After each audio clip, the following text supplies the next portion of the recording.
Executives at the Food Network apparently said, "Is that guy's like a pirate? We love it." So, based on that, they picked up the concept, filmed an entire season, rebranded it the Hungry Detective.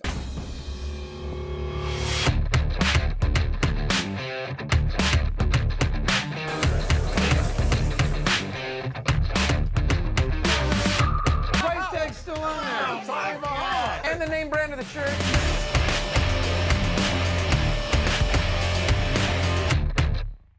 So way back in about 2004, I had the crazy idea to leave the family business and open my own restaurant. And it was a nightmare disaster and the story for another episode.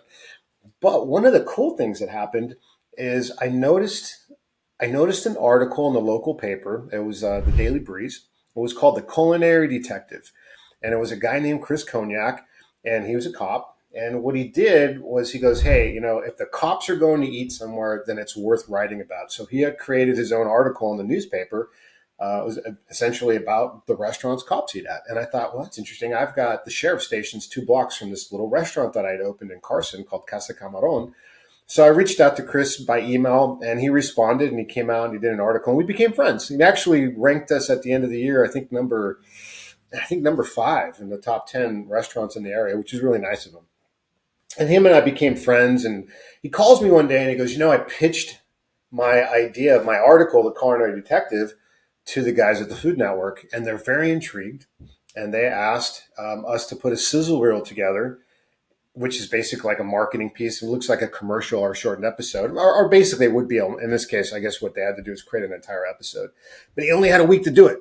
So he calls me up and he says, "Hey, can we film this at San Pedro Fish Market? I got a bunch of restaurants that I'm friends with, I'm going to go to, but I really want to highlight you guys because you're what you do is really unique." And this was actually probably 2005 by this point, late 2004. So got the whole family together. Chris came out. He filmed it all, and it aired. They actually picked it up. And one of the reasons they picked it is there's a scene with my brother Henry and I where he's holding up lobster and crab out of our crab tank, and the executives at the Food Network apparently said, "Is that guy's like a pirate? We love it." So based on that, they picked up the concept, filmed an entire season, rebranded it the Hungry Detective. I had introduced Chris to some people I knew in other areas, like my friends Melanie and Rod.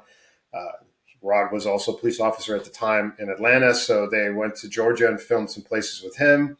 And it was really cool. I think it's a cool episode to watch. I still have it. I believe you can find a link to it on our YouTube page and some of our social media pages. But what's really neat is like, here's this guy that has this idea. He pitches it. It becomes an entire television show. It only lasted a season. Strange thing, and I'd have to kind of confirm some of this, but my understanding is they decided to go with a different concept and reshot some of the locations. Mine was not one of them, with a guy named Guy Fieri. So Guy actually took over. They did one season with our friend Chris, Hungry Detective, and then they changed the concept to Triple D with Guy and went back to some of the restaurants that Chris had done, reshot them with Guy.